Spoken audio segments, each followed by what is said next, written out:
The Kythera Empire ruled the galaxy with an iron fist. For 3,000 years, their red warships had traveled through space, bringing fear to every corner of the known universe. No one could challenge them. No one dared to try. Commander Vex stood tall on the bridge of his massive warship, the Bloodfang. His dark green skin was covered with scars from countless battles. 4 powerful arms moved across the control panels as he checked the latest reports from conquered worlds. His yellow eyes glowed with satisfaction as he read the numbers. Another star system had fallen. Another species had surrendered without a fight. The Kythera were born on Kythos Prime, a world that would kill most living things in minutes. Acid rain fell from purple skies. The ground shook with constant earthquakes. Volcanoes erupted every few days, filling the air with poison gas. Giant predators hunted in packs, each one bigger than a small spaceship. The oceans boiled during the day and froze solid at night. It was rated as a Class 12 death world, the most dangerous classification in the Galactic Survey records. Nothing else came close. This harsh world had made the Kythera into perfect killing machines. They were stronger than any other known species. They could survive in conditions that would instantly kill others. Their technology was built for war. And war alone. They lived for conquest and battle. "Sir, we have new information," said Lieutenant Crow, approaching with a data tablet in his clawed hands. "Our scouts have found another inhabited system." Vex turned his massive head toward his second-in-command. Crow was young for a Kythera, only 50 years old, but he had already proven himself in 12 different battles. His black scales shined under the bridge lights, and his red eyes showed the hunger for combat that all Kythera possessed. "Tell me about these new prey," Vex said, his deep voice echoing through the bridge. "The system is called Sol. The 3rd planet has life. The inhabitants call themselves humans. Our long-range scans show they have basic space travel and some weapons, but nothing that could threaten us." Vex walked to the main viewing screen. Stars stretched out in all directions, each one representing worlds that bowed to Kythera might. Soon, there would be one more. "What do we know about their world?" he asked. Crow consulted his tablet. "The planet appears to be mostly water with some land masses. The temperature seems mild. There are no signs of extreme weather or dangerous conditions. It looks like a typical garden world, peaceful and soft." The other Kythera on the bridge made sounds of disappointment. Garden worlds were boring. The species that lived on them were weak and gave up quickly. There was no honor in conquering them, no real challenge. "How many humans are there?" Vex continued. "Approximately 8 billion on the homeworld, with small colonies on nearby planets and moons. They seem to have spread throughout their solar system, but they have not traveled to other stars yet." Vex nodded. This was typical for garden world species. They reproduced quickly in their safe environments, but they lacked the drive to explore and conquer. Without the constant threat of death, they became soft and weak. "What about their military strength?" "Basic nuclear weapons, some chemical rockets, primitive energy weapons. Nothing compared to our plasma cannons and shield technology. Our smallest destroyer could level their entire home planet." The bridge crew laughed at this. It was always the same story. Every species they encountered thought they were strong. But none of them understood what real strength meant. Real strength came from surviving on a world that tried to kill you every second of every day. Vex remembered his first hunt as a young Kythera. He had been 12 years old when his father took him to the volcanic plains of Kythos Prime. The temperature was hot enough to melt metal.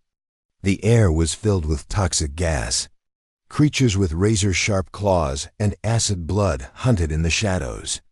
"Survive for one day," his father had said. "Come back alive and you will be considered an adult."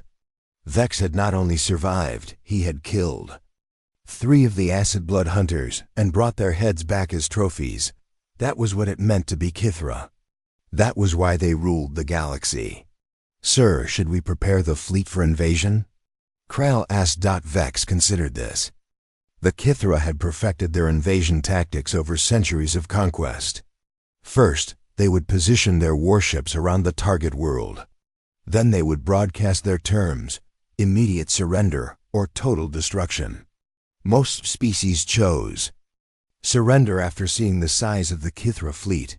If they chose to fight, the Kithra would demonstrate their power by destroying a few cities. This usually convinced the remaining population to give up. If not, they would continue until the entire species was extinct or enslaved. Double quotes. Yes, prepare the fleet, Vex decided. But this time, we will try something different. These humans have never seen real predators before. Let us show them what fear truly means. He turned to face the assembled crew. Dozens of Kithura warriors stood at attention, their armor gleaming, their weapons ready. Each one was a veteran of multiple campaigns. Each one had proven their worth in battle. "Warriors of the Empire," Vex announced. "We go to claim another world for our people. These humans have lived in safety for too long. They have forgotten that the universe is a dangerous place. We will remind them." The crew roared their approval, the sound echoing through the ship like thunder. They were ready for another easy victory, another weak species to add to their list of conquests. Bloodfang and its escort ships turned toward the Sol system. Their faster-than-light engines activated, tearing holes in space itself. Within hours, they would arrive at this new world and begin the process of conquest. Vex stood at the front of the bridge, watching the stars stretch and bend as they traveled through hyperspace. He thought about the countless worlds they had conquered, the hundreds of species that now served the Kithra Empire. Each victory had been easier than the last. The galaxy had become boring. Most species surrendered the moment they saw Kithra warships. There was no challenge anymore, no real test of strength. Perhaps these humans would be different. Perhaps they would at least try to fight back, but Vex doubted it. Garden World species were all the same, soft, weak, and afraid of violence. They had never learned to be truly strong, because they had never needed to be. Soon, the humans would learn what it meant to face the children of the Deathworld. They would learn why the Kithra Empire was unstoppable. They would learn their place in the natural order of things. The journey to Sol continued, and Vex smiled with anticipation. The human space station orbited Earth like a giant metal wheel. Captain Maria Santa stood in the command center, watching the large screens that showed empty space. But she knew that would change soon. Their deep space sensors had been tracking the alien ships for 3 days. "Captain, the alien fleet just dropped out of hyperspace," reported Officer Tom Wilson from his control station. 12 ships, all much larger than anything we have. Maria nodded calmly. She had been expecting this moment for months.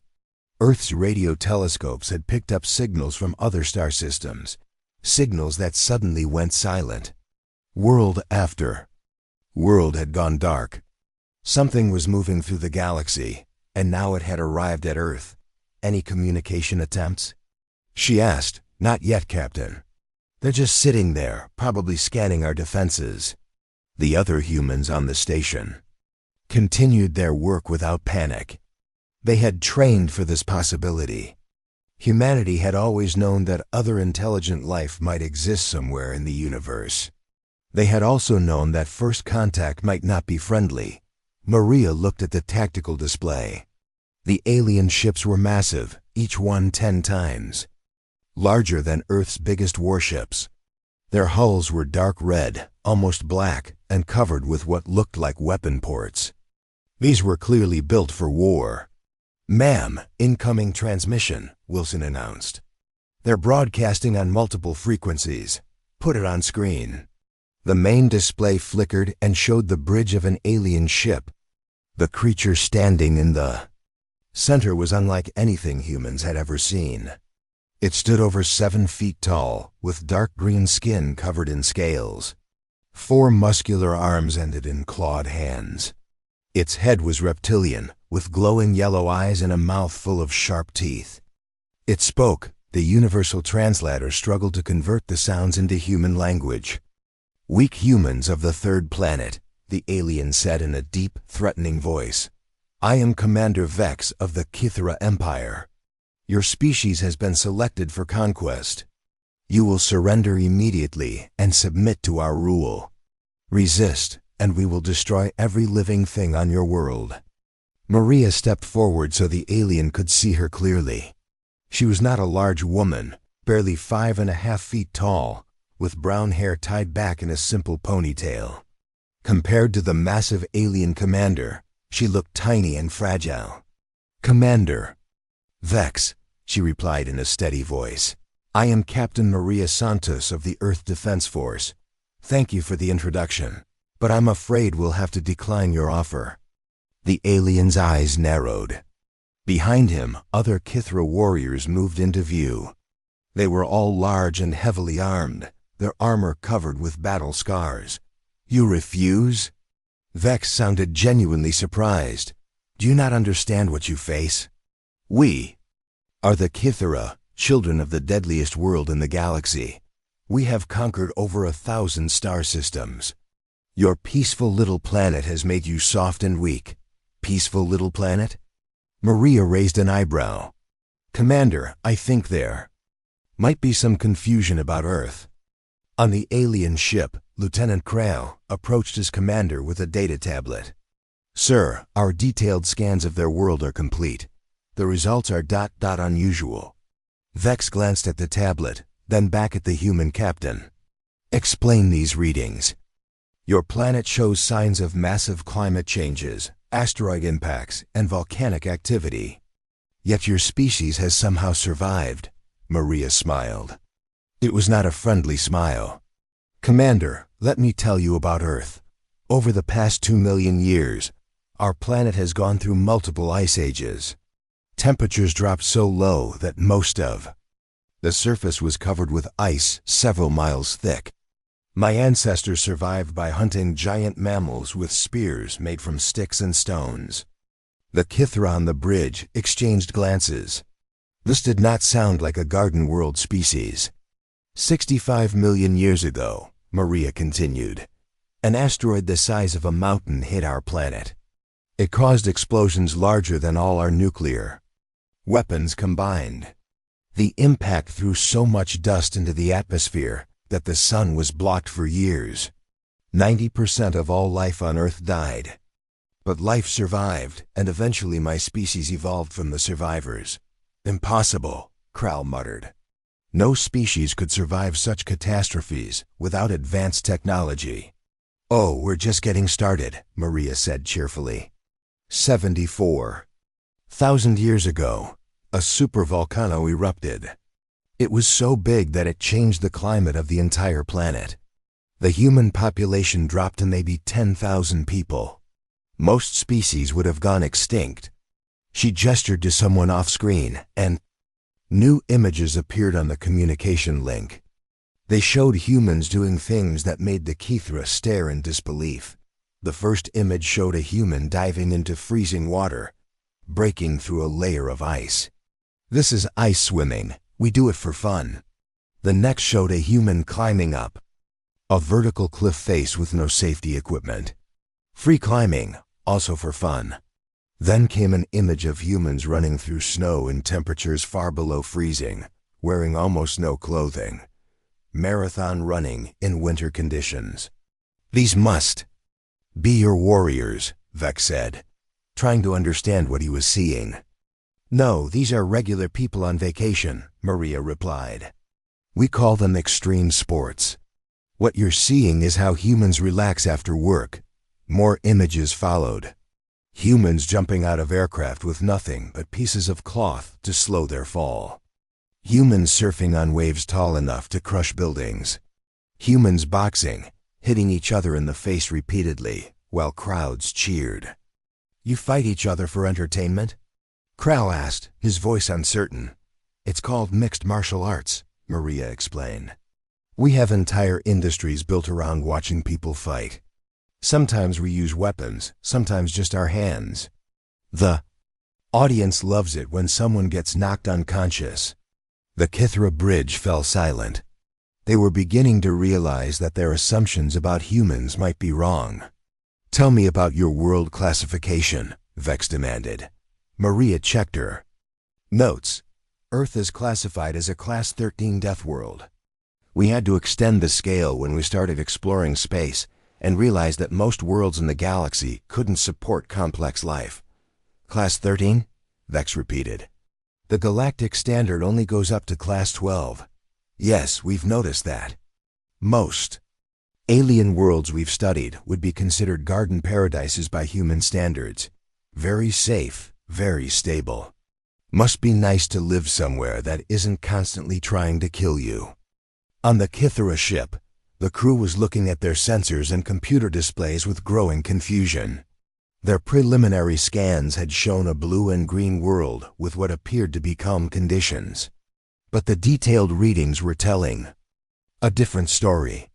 "Sir," one of the technicians reported, "their planet experiences massive storms that can level entire cities. The wind speeds reach over 200 miles per hour. Hurricanes," Maria said helpfully. "We have a whole season for them. People actually chase them with vehicles to get better video footage. Their oceans contain predators larger than our shuttles," another technician added. "Oh, you mean sharks and whales?" "Yes, some humans swim with sharks for entertainment. We call it cage diving, but some people don't even use the cages." Vex felt something he had not experienced in centuries: uncertainty. These humans were not behaving like any garden world species he had ever encountered. They spoke of deadly conditions, as if they were normal. They described surviving catastrophes that would wipe out entire civilizations.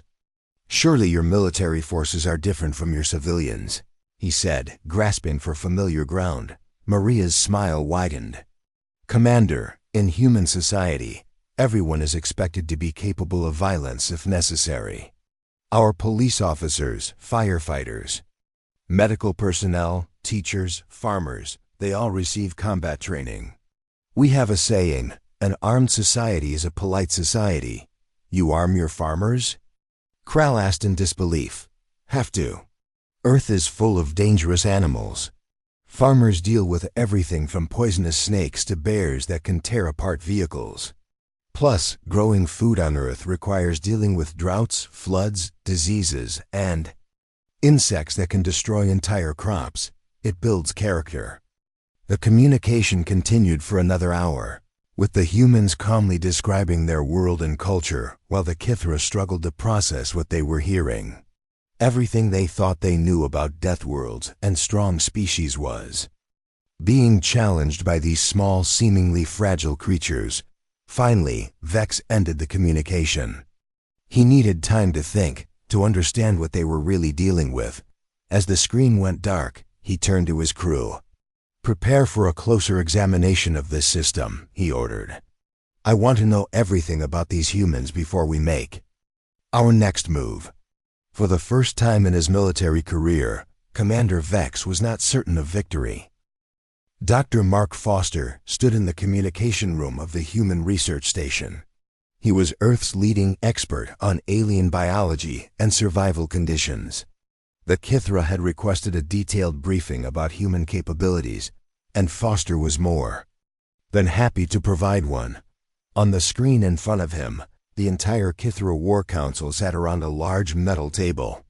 12 of their greatest military commanders, each one a veteran of dozens of conquered worlds.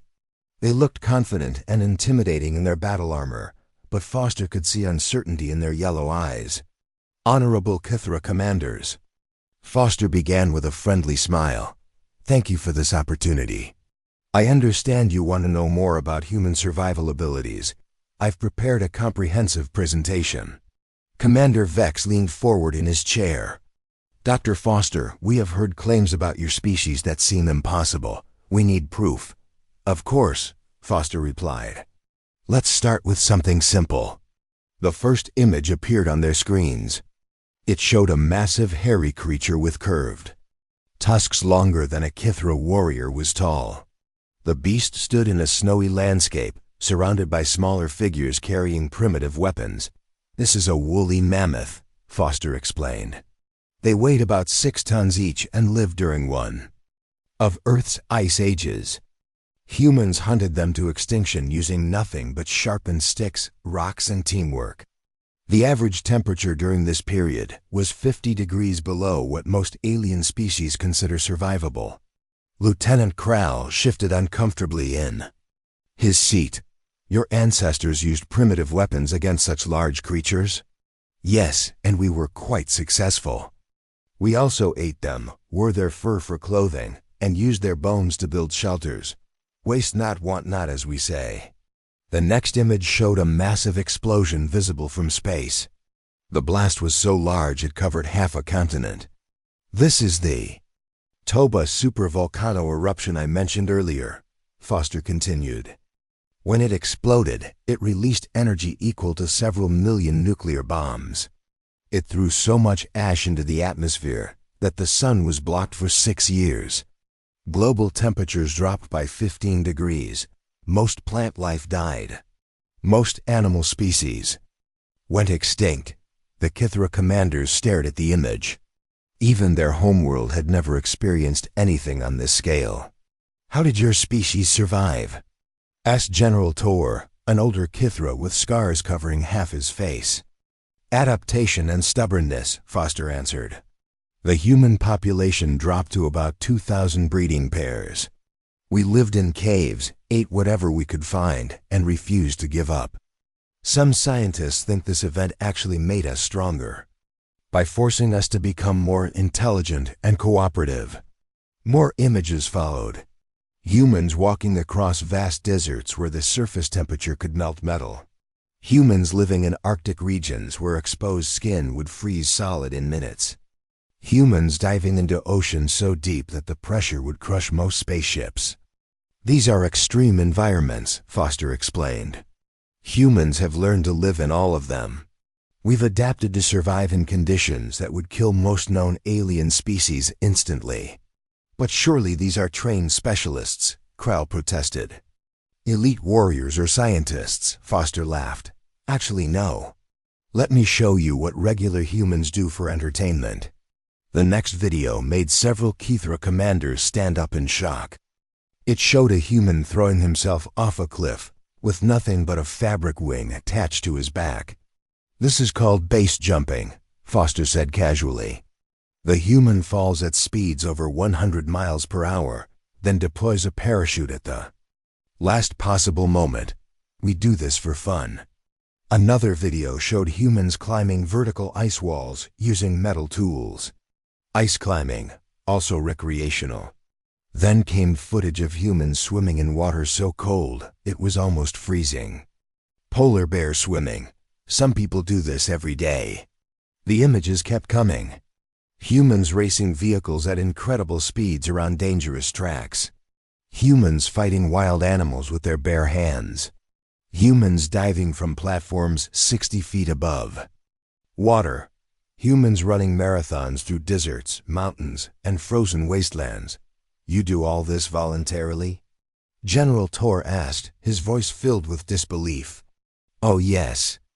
We have entire industries built around dangerous activities. We call them adventure sports. Millions of humans participate every year. The more dangerous something is, the more popular it tends to be." Foster switched to a new set of images showing human children. "This is particularly interesting. These are our young, learning basic survival skills." The video showed children as young as 5 years old swimming in rough ocean waves. 10-year-olds climbing trees 30 feet high. Teenagers hiking through forests filled with dangerous animals. "Your children face these dangers?" Vex asked. "We consider it essential education," Foster replied. "Human children who don't learn to handle risk and danger are considered unprepared for adult life. We have summer camps where we deliberately put children in challenging situations so they can learn to overcome them. The next section showed human cities during natural disasters. Massive storms with winds strong enough to lift vehicles. Earthquakes that toppled buildings. Floods that covered entire regions. When these disasters hit, Foster explained, humans don't flee. We organize rescue operations. Regular citizens risk their lives to save strangers. We rebuild in the same dangerous locations because we refuse to be driven away by natural forces. This is madness, muttered Commander Zek, a younger Kithra who had never seen anything like this. We call it Tuesday, Foster said with a grin. Let me show you something really interesting. The screen now displayed footage of human soldiers in combat, but these weren't fighting aliens or monsters. They were fighting other humans. This is from our recent history, Foster explained. Humans have been fighting each other for thousands of years. We've developed incredibly sophisticated ways to kill each other. These wars have taught us tactics, technology, and survival skills that most peaceful species never develop. The images showed massive battles involving millions of human soldiers. Cities destroyed by bombing. Entire regions turned into wastelands by chemical weapons. You fight your own species? General Tor asked, clearly disturbed. All the time. We've had 2 global wars just in the past century. Each one involved most of the planet's population. Hundreds of millions died. But the survivors learned valuable lessons about warfare, logistics, and endurance under pressure. Foster brought up statistics showing human population growth. Despite all these wars, natural disasters, and dangerous conditions, our population has grown from a few thousand survivors to over 8 billion in just 70,000 years. We reproduce quickly and adapt to new environments faster than any known species. This explains much, Vex said slowly. Your species has been shaped by constant danger and conflict. You've evolved to thrive under conditions that would destroy others. Exactly, Foster agreed. Now let me show you something that might interest you even more. The next images showed human space exploration. Astronauts working in the vacuum of space. Humans landing on airless moons. Scientists exploring volcanic regions that could melt their equipment.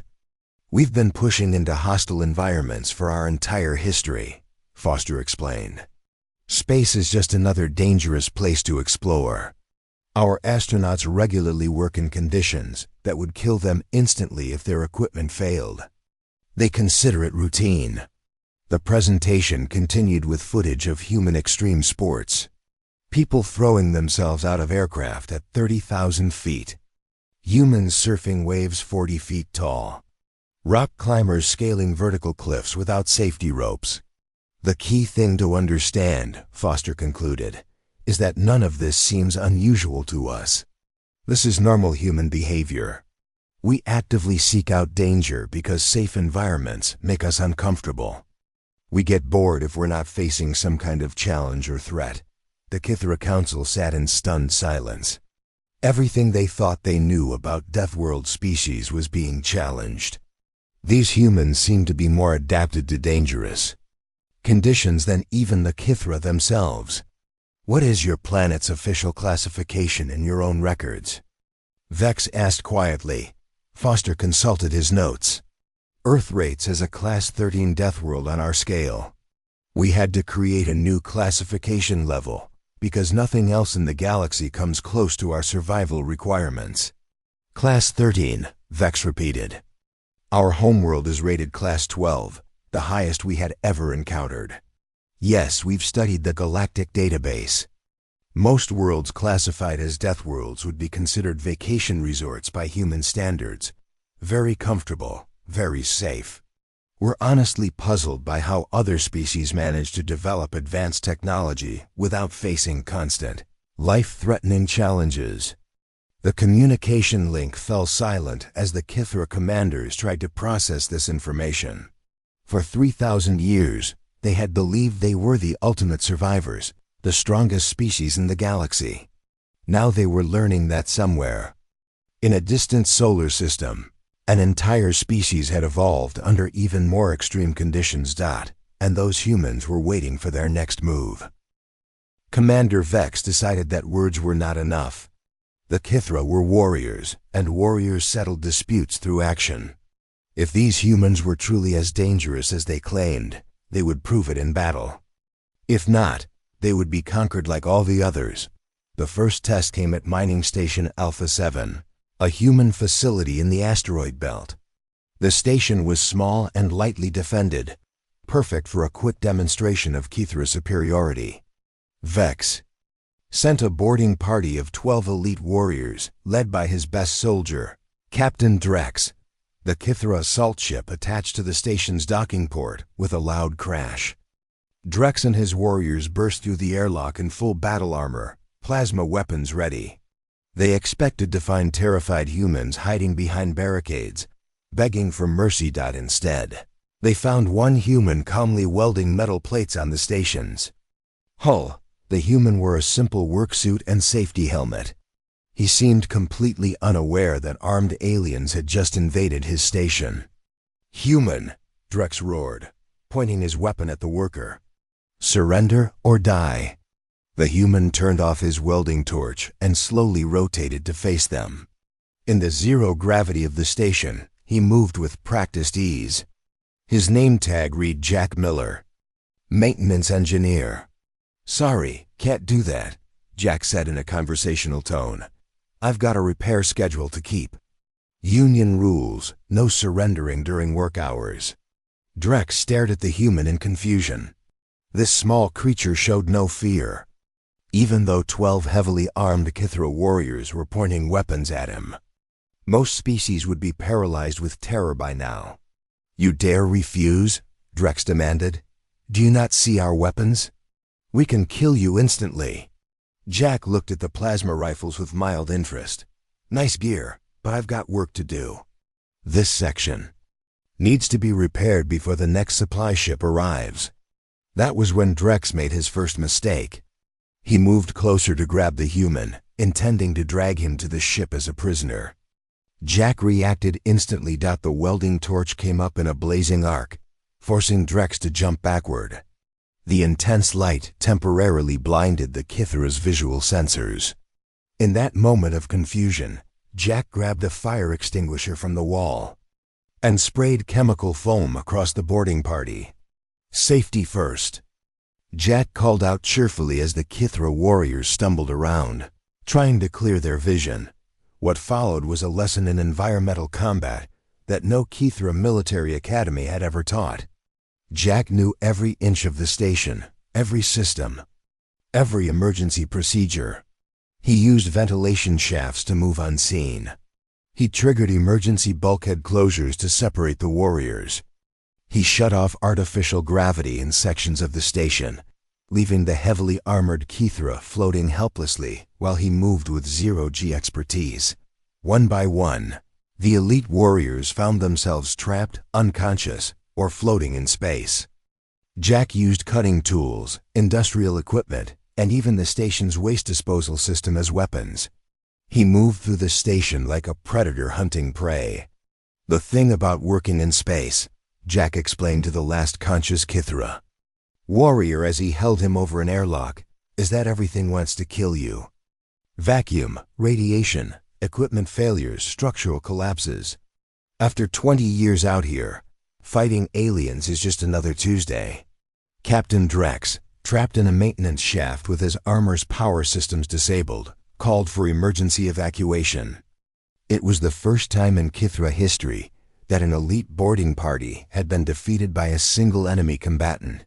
News of the defeat spread quickly through both fleets. The Kithra commanders demanded explanations. The humans seemed genuinely puzzled by all the attention. "Jack's always been good at problem solving," Captain Santos commented when asked about the incident. "Last month he fixed a reactor leak while the station was under meteor bombardment. We gave him a bonus for that."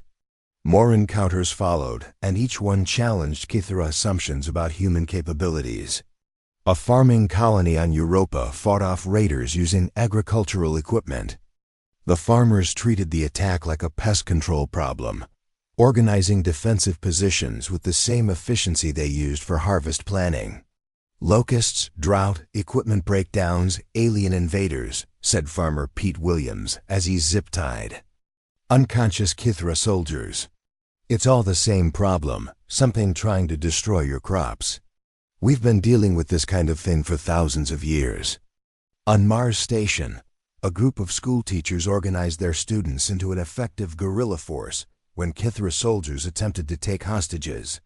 The children, ranging in age from 8 to 16, used school supplies and playground equipment to create traps that would have impressed military engineers. "Children need to learn self-reliance," explained teacher Mary Shun as her students demonstrated the rope climbing skills they had used to escape through ventilation systems. "Earth history is full of dangerous situations. We make sure our kids are prepared." The breaking point came when Commander Vex himself challenged Captain Santos to single combat. The Kithra commander was 7 feet tall, 400 pounds of muscle and scale. Armed with energy weapons and wearing armor that could stop tank rounds, Captain Santos was 5'6", 140 pounds, wearing a standard military uniform. The contrast was so dramatic that it looked like a joke. "This is not a fair contest," General Tor warned Vex privately. "The human is too small. It will be over in seconds." "Exactly," Vex replied. "Once I defeat their leader, the rest will surrender. It will save time." The duel took place in the cargo bay of a neutral station, with representatives from both fleets watching. The rules were simple: fight until one combatant was unable to continue. No weapons except natural abilities. Vex expected to end the fight with a single blow. His species had evolved for physical combat. His claws could tear through metal. His strength was 10 times greater than any human's. The fight lasted exactly 2 minutes and 37 seconds. Captain Santos had trained in multiple martial arts since childhood. She understood leverage, momentum, and joint manipulation. When Vex charged at her like a battering ram, she used his own force against him, throwing him across the cargo bay with a judo technique every time Vex tried to use his superior strength and size. Santos turned it into a disadvantage. She was faster, more flexible, and better trained. When he swung his massive fists, she wasn't there. When he tried to grapple her, she slipped away and struck pressure points that dropped him to his knees. The end came when Vex, frustrated and exhausted, made a wild charge. Santos stepped aside, grabbed his arm, and used his momentum to slam him headfirst into a cargo container. The mighty Kithra commander collapsed unconscious to the deck. Santos checked her watch. "Not bad," she said calmly. "Still time for lunch." The watching Kithra stood in stunned silence. Their greatest warrior, veteran of 100 battles, had been defeated by a human who was barely half his size. And she acted like it was routine. "How?" Lieutenant Kral whispered. "Training," Santos replied, helping the medical team load Vex onto a stretcher. "Every human child learns basic self-defense. We've been fighting each other for thousands of years. We know how to hurt things bigger than ourselves." Dr. Foster, who had been watching from the observation deck, provided additional context. "Humans evolved as persistence hunters. We're not the strongest or fastest predators, but we never give up. We study our enemies, find their weaknesses, and exploit them. It's how we survived on Earth." As news of the duel spread through the Kithra fleet, something unprecedented happened. For the first time in their species' history, Kithra warriors began to question their own superiority. If their greatest commander could be defeated so easily, what did that say about their empire's foundation? More importantly, if humans could do this while barely trying, what would happen if they actually decided to fight seriously? 6 months after first contact, the Kithra fleet remained at the edge of human space, but everything had changed. The mighty warships that once brought terror to entire civilizations now served a different purpose. They were no longer invaders. They were students, Commander Vex walked slowly through the corridors of Research Station Unity. His pride still ached from his defeat, but something more important had replaced his anger: curiosity.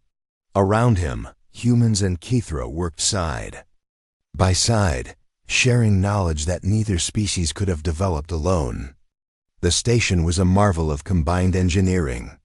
Human adaptability and problem-solving skills merged with Kithra durability and energy technology. The result was something neither species could have built alone. "Your recovery is remarkable, Doctor," Foster commented as Vex approached the main laboratory. "Most beings would still be unconscious after what Captain Santos did to you." Vex touched the bandages on his head. "Kithra heal quickly. It is necessary on our homeworld. But I have learned something more valuable than rapid healing." "What's that?" "Strength is not just about physical power," Vex replied. "Your Captain Santos taught me that lesson very clearly." They entered the laboratory where human and Kithra scientists worked together on various projects. The sight still amazed Vex. His people had always believed that conquest was the only way to gain knowledge from other species. The idea of voluntary cooperation was completely foreign to them. "Dr. Foster," called out Dr. Lisa Park, a human biologist. "The comparative studies are complete. You need to see these results." She led them to a large display screen showing complex data charts. The information compared Kithra and human physical capabilities, survival traits, and adaptation mechanisms. "The findings are fascinating, Doctor," Park explained. "Kithra are physically superior in almost every measurable way. Stronger, more durable, better sensory systems, faster healing. But humans have developed psychological and social advantages that more than compensate." "Explain," Vex requested. "Humans have something we call grit," Dr. Park continued. "It's the ability to keep going when everything seems hopeless. Kithra are built to survive hostile environments through physical toughness. Humans survive by refusing to give up, no matter how impossible the situation becomes." She brought up examples from human history. When human cities are destroyed by earthquakes, they rebuild in the same location. When diseases kill millions, the survivors develop immunity and continue. When their crops fail, they find new foods. Physical strength helps you survive. Mental toughness helps you thrive. Lieutenant Crow, who had been observing quietly, stepped forward. "But surely physical power is more important in warfare." Dr. Foster smiled. "That's what everyone thinks. But human military history tells a different story." He activated a new display showing various human conflicts.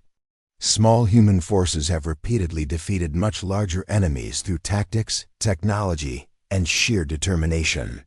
"We've learned that winning isn't about being the strongest, it's about being smarter, more adaptable, and more willing to sacrifice." The examples were overwhelming. Human armies defeating forces 10 times their size through superior strategy. Human civilians resisting occupation for years or decades. Human explorers crossing impossible terrain because they refused to turn back. "Your species fascinates me," Vex admitted. "We conquered through fear and overwhelming force. You conquer through—" "What exactly?" "Stubbornness, mostly," Dr. Foster replied with a grin. "And pattern recognition.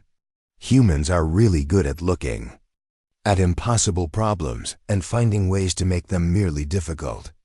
Their conversation was interrupted by excited voices from another part of the laboratory. A group of human and Kithra children were playing together in the station's recreation area.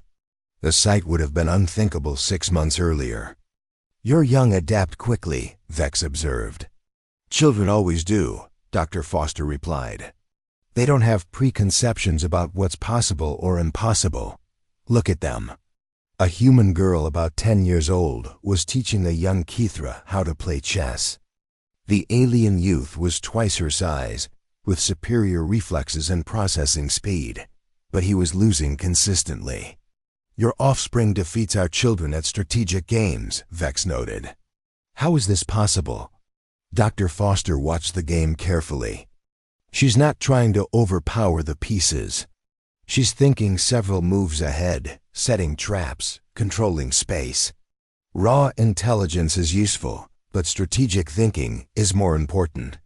The human child moved her queen, and the young Kithra suddenly realized he was trapped. No matter what move he made, he would lose his king within 3 turns. "Checkmate," the girl announced cheerfully. "Want to play again?" The young Kithra nodded eagerly. Despite losing repeatedly, he was learning something valuable about patience, planning, and accepting defeat gracefully. "This is what I do not understand," Vex said. "Your species accepts failure as a learning opportunity. Kithra see failure as weakness." "That's probably the biggest difference between us," Dr. Foster replied. "Humans fail constantly. We expect it. Our entire educational system is built around making mistakes, learning from them, and trying again. We have a saying, 'Failure is the best teacher.'" The demonstration was interrupted by an urgent communication from the station's command center. Captain Santos appeared on the communication screen, her expression serious. "Dr. Foster, Commander Vex, we have a situation. Long-range sensors have detected a large fleet approaching from outside the galaxy. Unknown ship designs, massive firepower. They're broadcasting what appears to be a conquest demand." Vex felt his warrior instincts activate. "How large is this fleet?" "Approximately 500 ships, each one larger than our biggest dreadnoughts. They're demanding immediate surrender from all biological inferiors. We think they're artificial intelligences, machines that view organic life as obsolete." Dr. Foster and Vex exchanged glances. This was exactly the kind of challenge that both species understood. "Captain," Vex said formally, "the Kithra Empire requests alliance with humanity." Santos smiled. It was the same predatory expression she had worn before their duel. "Welcome to the neighborhood, Commander. Hope you're ready to learn what happens when someone threatens our friends." Around the station, alarms began sounding as both human and Kithra ships prepared for battle. But this time, they would fight together. Dr. Foster turned to a young Kithra scientist who had been listening to the conversation. "This should be educational. You're about to see what humans do when we're actually angry." "Are humans more dangerous when angry?" the young alien asked. "Much more dangerous," Dr. Foster replied. "When humans are calm, we follow rules, consider ethics, and try to minimize casualties. When we're angry, we get creative." In the recreation area, the human children were already being evacuated to secure areas. But as they left, the 10-year-old girl patted her Kithra friend on the arm. "Don't worry," she said confidently. "My mom's a soldier. She says humans are really good at protecting the people we care about." The young Kithra felt something he had never experienced before, the absolute certainty that someone would fight to protect him, not because of duty or orders, but because they considered him family. As the combined human-Kithra fleet moved to intercept the new threat, Vex realized that his species had learned something more valuable than new technology or territory. They had learned what it meant to have allies who would stand with them against any enemy. The galaxy was about to discover that there were now 2 species of Deathworlders, and they had learned to work together.